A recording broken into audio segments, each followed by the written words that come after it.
The Young and the Restless full episode today August 21, 2020, Y&R Friday August 21, 2020. The Young and the Restless, Y&R, argues that there's nothing like starting a family war for things to happen. It looks like the city of Genoa will shake in the coming weeks as the Newmen fight each other again. And we're somewhat sure who it could be, but anything is possible. To make things even more interesting, Nikki Newman will get an offer that keeps her curious. Germany. It was a pivotal moment for Shaddam and a cause for something. We reported before the conversation that Sharon and Adam were a real-life couple. If we see them really close in Young and the Restless, it will confirm that. Because CBS Sudzer only allows IRL pairs to doodle on the set. So let's wait and see how Chelsea Newman plays. Chelsea appeared and together entered the battle of both. Watch Lola Rosales return from Miami and it looks like she will stay in Genoa City from now on. She returned to work at the association when we saw her and she had a very annoying conversation with Kyle Abbott. Kyle asked a lot of questions and wanted to know how her situation was, but she didn't have any questions. However, Lola suddenly showed a very bright smile upon seeing Theo Vanderway.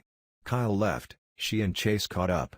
Theo told her all that happened, how he got the idea that 15-year-old Jack Abbott was fired and is now doing something that could make his life good.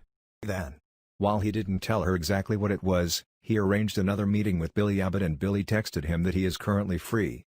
That's big news for Theo. But more importantly, we're happy to see Lola back. Lola arrives in Miami with a big dream of opening her own restaurant and flying back and forth. However, she soon realizes that her dream may be too big for her. She's unhappy in Miami and trying to revive and run her restaurant is a nightmare. She decided to return to Genoa City to stay with her friends in the place she loved, the Society. Looks like we brought Lola back.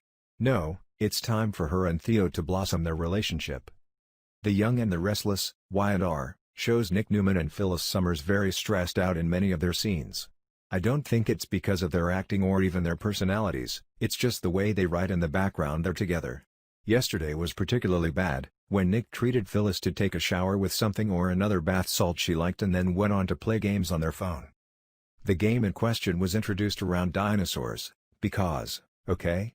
Phyllis grows fake dinosaur bones on the Abby Newman website. Oh ha!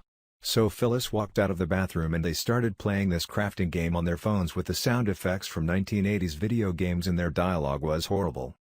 We saw a lot of blah scenes from these two, but yesterday was particularly bad.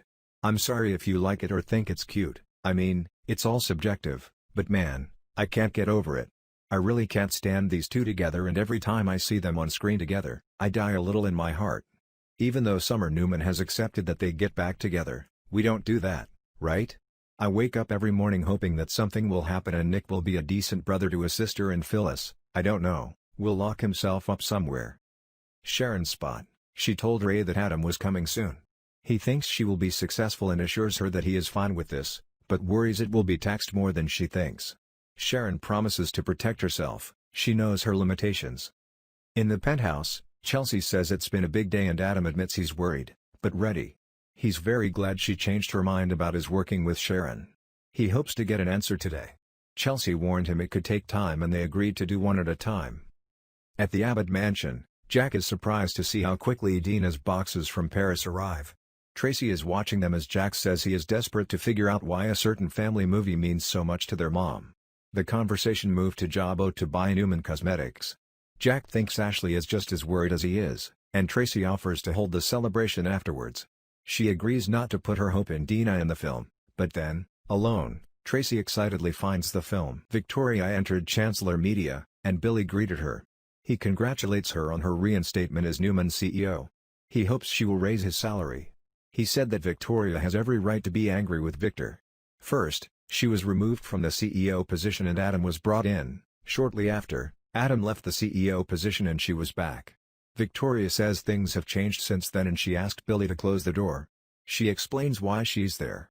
Billy remarked that she's taking a huge risk with her proposal. Victoria suggested he discuss it with Lily, but she knew they would agree. Billy called Amanda and told her what Victoria had planned.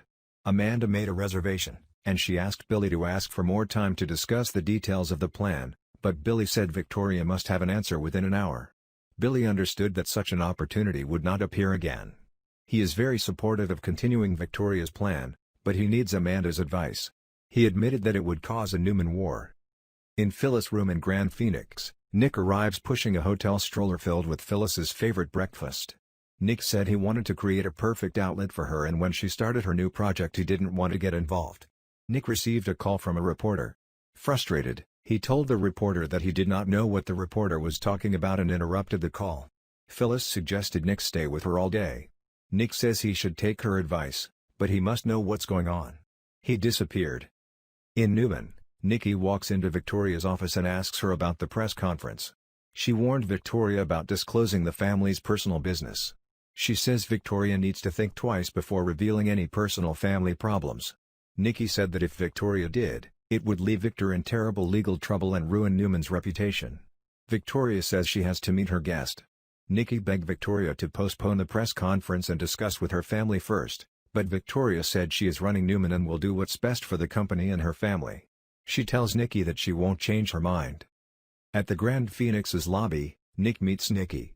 Nikki asked him if he knew what Victoria's press conference was about. She hoped it wasn't about Adam. Nick asks if Victor will lure Nikki into protecting Adam. Nikki said no, and she wondered if Victoria would take revenge on Adam during the press conference. Nick says Victoria has all the leverage, but he doesn't believe she will avenge herself during the press conference. They both watched the press conference on their phones. Genoa residents watched as Victoria started her press conference from the Newman office.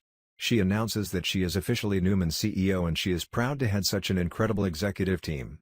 She says that Victor taught her leadership, which means it takes responsibility and raises the tough questions needed when they go too far from their core values. She introduced Jack Abbott, CEO of Jobot, and Billy, principal of Chancellor Media. She said she wanted to streamline Newman's activities. She said that Jobot would buy Newman Cosmetics, and Chancellor Media would buy Newman Media. Similar divestments have also been made and more details will be announced shortly after completion. At the Grand Phoenix's lobby, Nikki tells Nick that they know why Victoria keeps it a secret. Nick said that Victoria knew that Victor would be very angry about that. At Sharon's, Chelsea and Sharon watched Victoria's press conference. Chelsea was relieved that Victoria hadn't mentioned Adam. Sharon stood and held one side of her chest. Chelsea asked Sharon if she was okay. Sharon informed Chelsea that she had just had surgery for breast cancer and that the surgery was mild. Chelsea was shocked. She said she was sorry to learn about Sharon's cancer and she was surprised that in this situation, Sharon would solve Adam's problem. Sharon says she knows how important it is to Adam. She says that Adam approached her because she knew him and because he knew he had to deal with his situation. Sharon says that should have been a sign of just how important Adam was to be backed up for his decision to regain his memory of that night. At the penthouse, Adam tells Victor that Victoria will expose him. However, when the press conference took place, Adam and Victor realized that he would not be mentioned. Adam told Victor that Victoria was calling the shots, and they couldn't do it.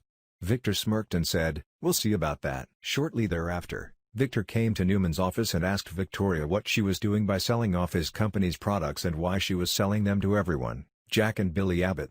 He asked if that was the way Victoria paid him back. He suggested she get over it. Victoria says they'll make the most money out of those parts, and they're worth more for Jack and Billy than Newman. She told Victor to take care of Adam, and she would take care of the company. Victor reminds Victoria that he is still the president, and he warns her that she is playing with fire. He asked her what other parts of the block she had. Victoria thought it was too early to discuss it. Nikki comes and says there is a reporter waiting for Victoria. Victoria said she shouldn't let the press wait, and she left. Nikki told Victor that she could hear him and Victoria arguing as she exited the elevator. Victor says he doesn't care who heard them because he was very angry. Nikki said she is glad Victoria didn't reveal Adam. Nick returned to Phyllis' suite. Phyllis told Nick she would give anything if she saw Victor's face. Phyllis asks Nick how Victoria found her way back to the big chair and suggests that Victoria must have a secret weapon to get rid of what she did. Nick said he wouldn't make it clear to Phyllis, but he said Victoria knew she would never get Victor's respect. Chelsea returned to the penthouse and apologized to Adam for not being with him during Victoria's press conference. Adam told Chelsea he watched it with Victor. Adam realized that Victor always protected him. Adam said that he thought a lot about Hope and realized that he might have missed out on a lot of the signs Hope is showing. Chelsea told Adam she went to see Sharon, and she changed her mind. She says if it is important to Adam to restore memory, she is everything. If he was brave enough to face it, she could do it too.